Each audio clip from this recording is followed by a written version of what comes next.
Alright guys, welcome to another video from XF Motorsports. The Skyline GTR is back in the shop and not in one piece this time. It's, we went to the dyno with this car and I guess I spoke a little too soon in the previous video.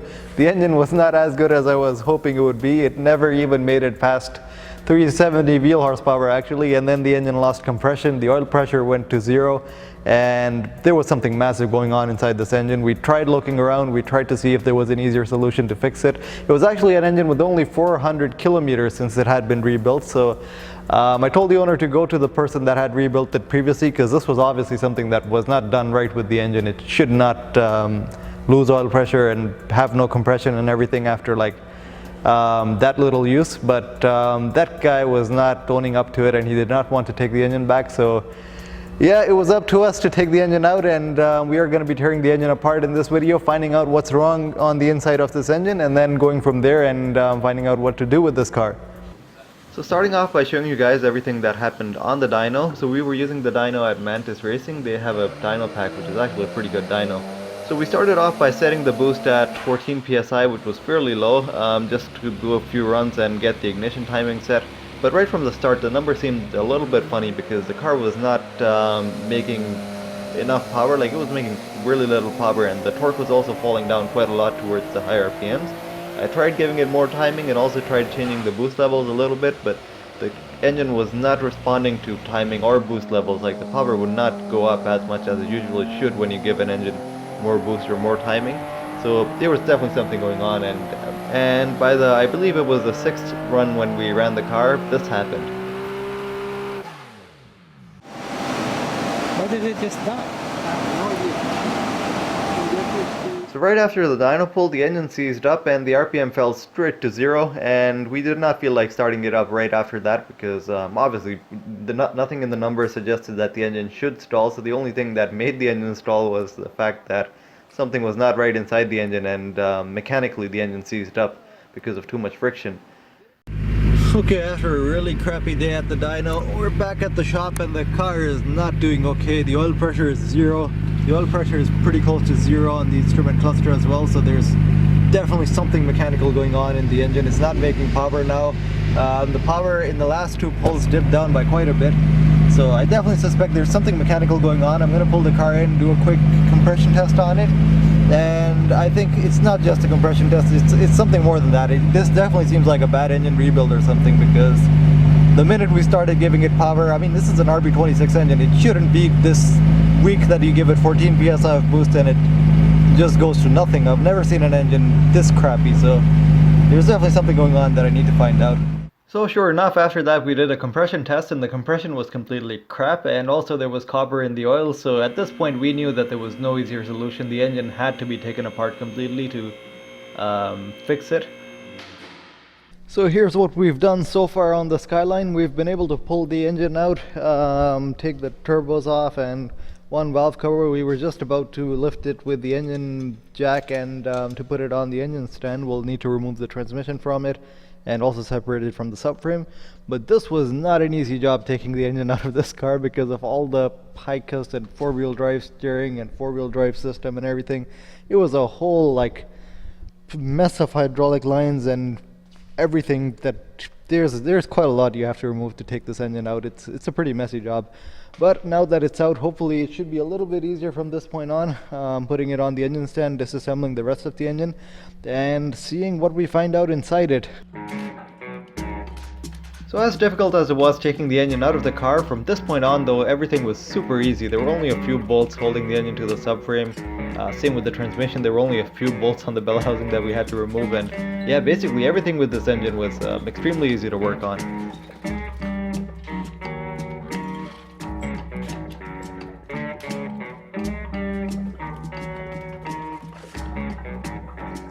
So after a bit of effort, we have separated the subframe, the transmission, and the engine from each other, and next we gotta put this engine, well, we gotta remove the clutch first, and then we gotta put this engine on the engine stand.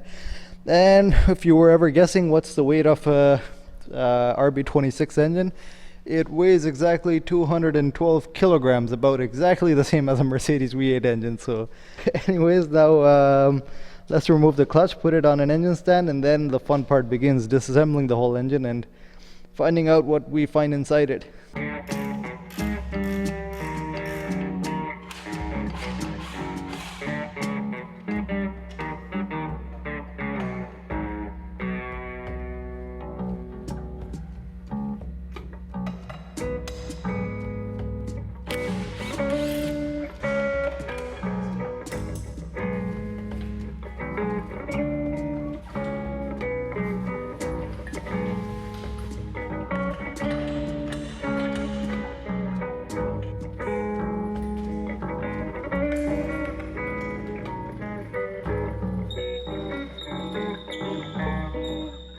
Okay, now we have the RB26 on the engine stand, and next we're going to start taking everything apart. So our plan for taking everything apart is that we're going to leave the idle control valve and all the ITBs, well, at least we'll try to leave them on the head, and we're just going to try to remove the whole head as one piece. The head bolts are actually right there, so should be easy enough to access, and you just got to remove the timing belt first, obviously, and then the whole head should come off. And after that, after the head is off, then we'll be flipping the engine over and then taking some of the stuff from underneath the engine off, which is the oil pan, the front differential, and then, well, a couple of things underneath. And yeah, it seems like a pretty simple engine, really.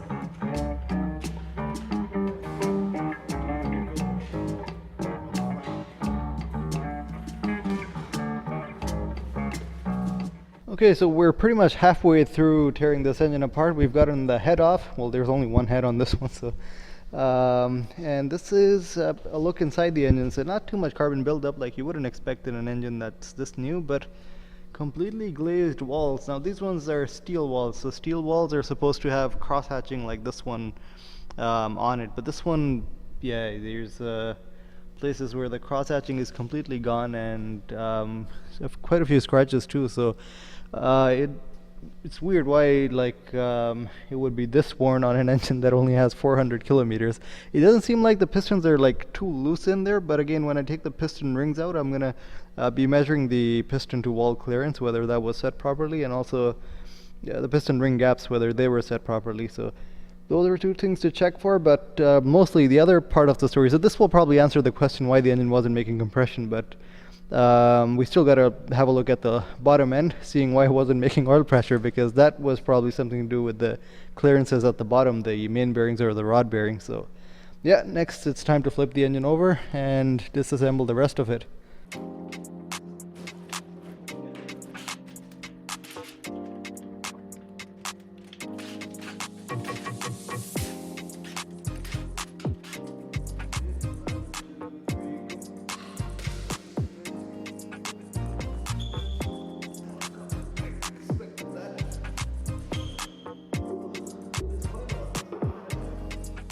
Okay, so now we've taken the oil pan off, and the news is not looking too good. There's massive pieces of copper literally everywhere.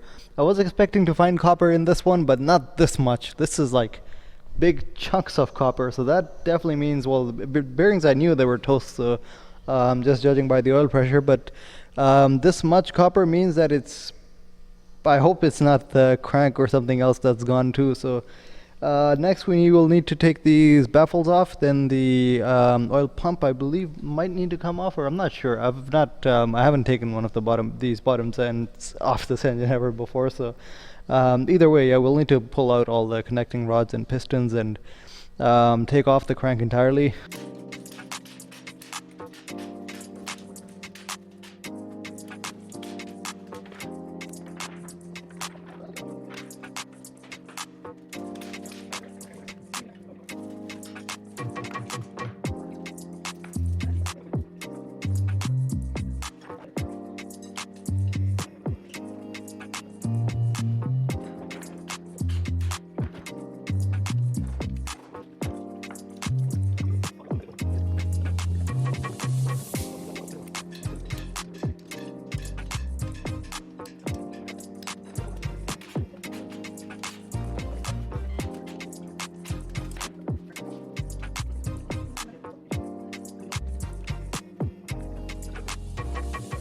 Okay, here's the full story after taking almost everything off. So we've taken the main caps off. Well, there was only one big, what do you call that, main bridge, whatever, on it that we took off. All the connecting rods and pistons, and here's a look at everything. So yeah, the story was not looking too good on this one. All the main bearings are completely gone. You can see copper on them. They're worn down really bad. Two of the connecting rods were completely burnt. Look at this. This is like, I've never seen that. Like these are the bearings, rod bearings. The thing is that you have to understand one thing about these bearings. Whenever your main bearing clearance is not set properly, the oil actually has to go through the main bearings and then it gets to the rod bearings. So if the main bearing clearance is too big, the oil will never, like, or at least not too much oil pressure will get to the rod bearings, and the rod bearings will burn out too. So this is not surprising to see that if the main bearings, you can actually see whichever main bearing was really bad. So like this main bearing was extremely bad on this part, and the same connecting rod is extremely burnt. Same as this one that was also extremely bad. On this one you can see completely burnt and also discolored connecting rod. You can see the same thing on the main bearing, that the main bearing is also really badly burnt on this one. So this is definitely something that happened when the person rebuilt the engine. He probably never checked the clearances, or you didn't set the clearances properly.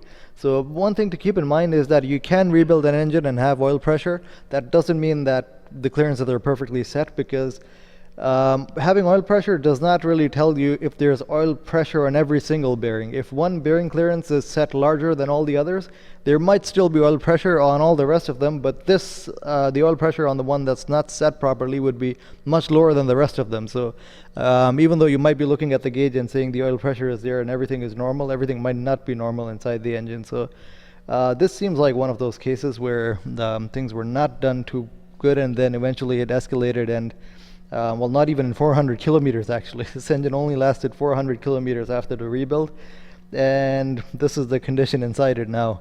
And of course, once you lose oil pressure, then it's like once the clearances open up, I should say, like all the oil is just spilling out of the main bearings, and you don't have oil pressure going anywhere else inside the engine too, so it just quickly escalates and it destroys everything all of a sudden. So but yeah, just to tell you guys what is the next step from here for this car. So the next what I'm going to do is I'm going to take out the crank. I'll have to measure the size of the journals, make sure how much they're worn out by. I know for sure that the crank will need machining, but I just want to make sure that it is still good, like it is still within a range that you could go with oversized bearings and still use the crank, because if it's too far gone, then it might be a better option just going with another crank. The block 2, I will need to check the bore inside it, make sure that the bore hasn't opened up too much. It doesn't look too bad, like there's no lip on it or anything, it's just glazed, and it's just that all the cross hatching is gone. That's why the car is not making compression, but still I will need to check this and make sure that whatever the block needs, whether it needs machining, whether it needs oversizing, or whether it just needs the cross hatching again. Same with the connecting rods. I will need to measure the sizes, the bore sizes in these, make sure that they haven't opened up. Two of these I know for sure that they're not good, because just by looking at the color, you know they're really discolored. All that heat has gone into the connecting rods, so I definitely wouldn't feel like reusing these ones. But of course, yeah, that's the next step, just taking everything apart, measuring it, sending it to a machine shop, getting the stuff machined that needs to be machined, and then going with all the new parts that this engine will need, and then finally putting it back together properly this time. And after that, of course, this car will be heading to the dyno, and I can tell you for sure that once this engine is properly rebuilt, it will make its proper power that it's supposed to be making. So definitely not too much positive news with the Skyline, unfortunately, but I'm ending the video with some positive news. I am going to be taking this car to its first time attack really soon. I'm going to be putting it on Pirelli DH slick tires next. So as it turns out, I got a little late with uploading this video, and I've already taken the 55 ASL to its first time attack. It was the Northern Speed time attack, and I was sponsored by KTS Detailing in Markham for this event. So big thanks to those guys for putting me on their team, and big apologies to those guys for not delivering the results, because I only got to do one lap on this time attack, and after that one lap it was a bit of an issue. I cracked the fuel cell. I think I know why it cracked. It's probably because I have it solid mounted to the chassis, and because of all the chassis vibrations and flex in the chassis, the fuel cell did not cope with that too well, and it cracked. and that's why I did not feel safe racing the car after that. Even that one lap was not a proper hot lap because I was trying to gap myself from the car in front, and by the end of the lap I wasn't pushing the car, I was just trying to build a gap. So I managed a 118 on that lap, and right after that one of my body panels flew off. I went to collect that one, and that's when I realized the fuel cell was leaking. So that was the end of the day for the E55 ASL, unfortunately. But luckily that one lap was still good enough to put the car in third place. The winning lap time though was a 114, and I think with the tires that the car had on it right now, it would have been really close to that winning lap time. So it's kind of sad that it didn't happen on this time attack, but still, that's racing. Sometimes you do run into these small issues that you can't fix, and then you have to retire the car. So for the rest of the day I was driving the KTS R35 GTR, and with this one I managed a lap time of 121.19. I still didn't get it into any of the podium positions or anything, but I don't think it was going to happen with this car because this was a completely stock GTR, and on a warm day like this I don't think it would have gone any better than a 120 even if I pushed it to the limit. But with a few proper mods, I think this car does also have quite a lot of potential and probably will be really quick later on. Anyways, I'll let you guys watch some of the footage from the GTR.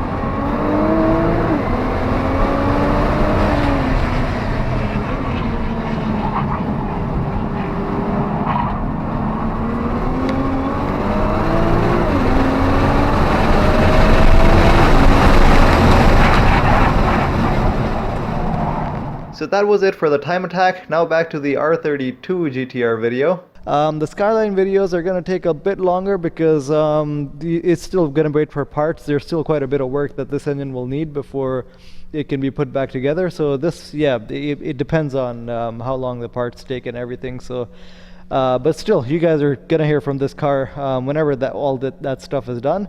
The lesson learned from this is that, yeah, definitely don't go to just anyone to get your engines rebuilt. Go to a proper source. It doesn't matter if you're putting good quality parts and everything in. If the person screws up even one small thing inside the engine's not going to work. Like, since I've opened this shop, there's been so many cars over here that have come in that where the problem is not the car, it's just the person working on it that has screwed up something, and it causes such massive issues at the end. So yeah, the biggest lesson to learn from this is that definitely check your stuff twice before putting an engine together. It's a really easy thing to do when the whole engine is taken apart, just to measure clearances, just to do everything properly. But of course, yeah, common sense is just not too common for everyone these days. It's yeah, what can I say? Yeah, that's going to be everything for this video. Thanks for watching. I will see you guys in the next one.